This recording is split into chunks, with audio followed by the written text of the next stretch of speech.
Welcome to the Podkey Summary of History of Western Role-Playing Video Games. This week is a big-picture catch-up on Western computer RPGs, from their strange, academic mainframe beginnings to blockbuster open worlds and messy modern ambition. You can really trace a few recurring tensions all the way through: freedom versus focus, depth versus accessibility, and the constant question of how much complexity players actually want. And somewhere in there, a bunch of students on university machines accidentally helped create one of gaming's biggest genres. Western CRPGs started in the mid to late 1970s on university systems like the PDP-10, Plato, and Unix, where games such as D&D, Dungeon, Petit 5, and Oubliette translated tabletop Dungeons & Dragons into digital form. Plato was especially wild for its time because it had a national network, fast graphics, and multiplayer access long before home computers made that feel normal. That meant games like Avatar could build real shared play in an era when most people were nowhere near that kind of connected gaming. Then Rogue arrived in 1980 and locked in a whole design language: ASCII visuals, procedural dungeons, brutal difficulty, and systems deep enough to keep surprising you. That blueprint lasted so well that it fed directly into later commercial hits, especially Diablo. In the early 1980s, games started defining what a modern CRPG could even look like. Ultima 3, Exodus brought in tiled graphics, party combat, a bigger written narrative, and that cheerful willingness to mix fantasy with science fiction and even time travel. Ultima 4, Quest of the Avatar, pushed something more unusual by making morality an actual mechanic.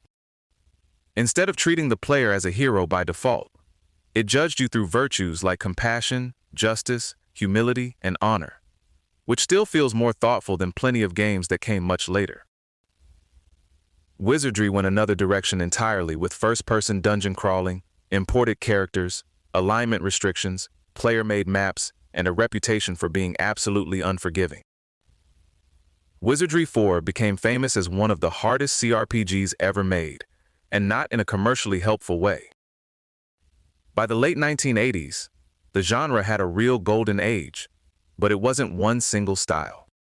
Gold Box Games turned advanced Dungeons & Dragons into tactical computer role-playing, while Dungeon Master popularized a real-time, mouse-driven, first-person approach with rune-based magic that players could discover for themselves. Other games kept stretching the boundaries too.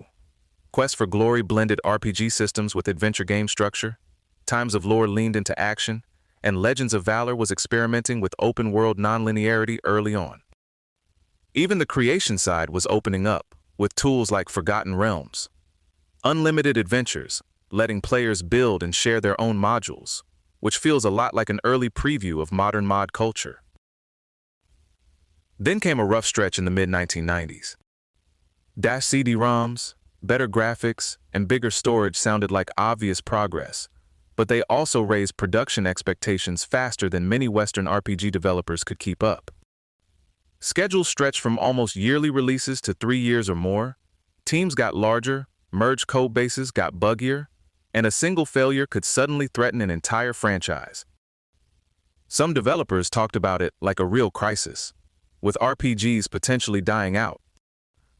On top of that, shooters, real-time strategy games, MMOs, and increasingly dominant Japanese console RPGs were all pulling attention away, pushing Western developers toward faster action, cleaner interfaces, and more cinematic presentation. Diablo lands at the very end of 1996 and basically shocks the PC RPG market back to life. It took roguelike procedural dungeons and wrapped them in polished graphics, streamlined characters, real-time combat, and easy cooperative play through local connections or Battle.net.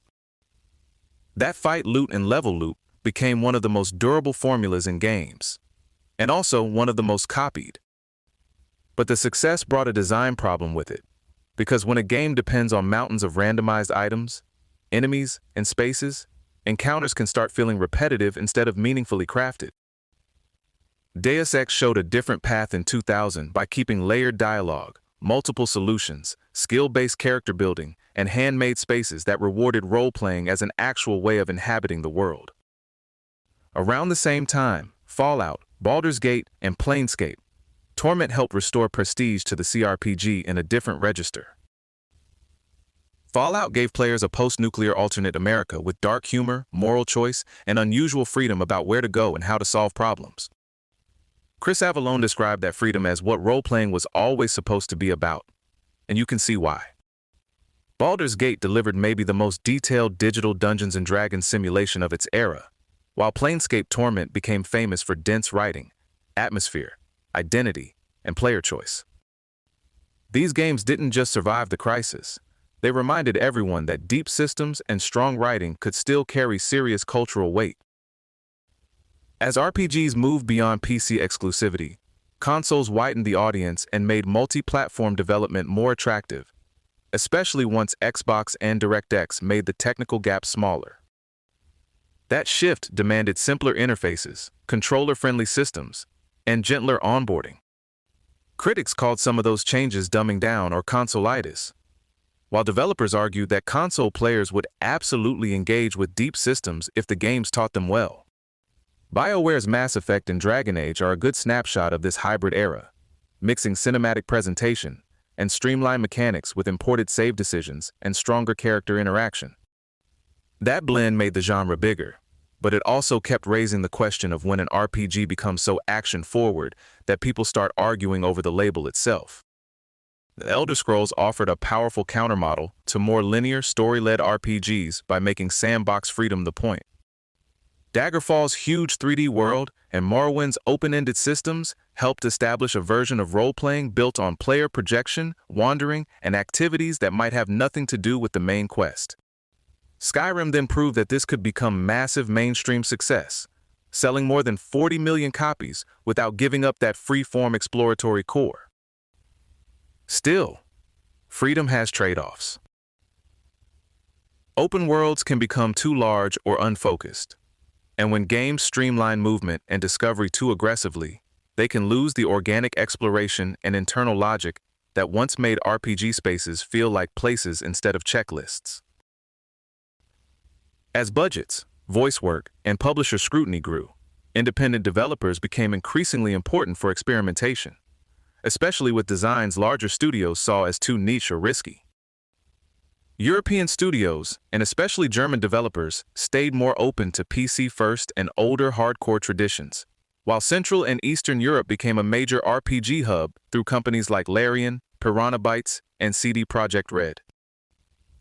Crowdfunding added another route, helping former major studio developers bring back specialized formats in games like the Banner Saga, Shadowrun Returns, and the Wasteland sequels.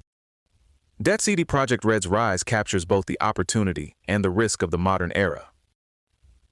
The company started by translating major releases into Polish, salvage technology after a Baldur's Gate project fell apart, and built The Witcher from Andrzej Sapkowski's fiction.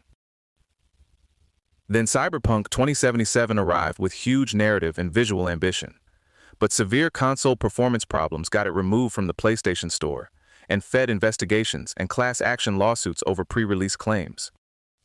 It became a very current version of an old CRPG story. Grand ideas, huge expectations, and the hard reality that execution still decides everything. What sticks out across all of this is that Western RPGs never really settle down for long. They keep swinging between systems and story, openness and control, complexity and reach, and somehow that tension is part of why they stay interesting. A genre born on university mainframes has had a pretty eventful little life. This episode was generated by Podkey. Create your own at podkey.fm.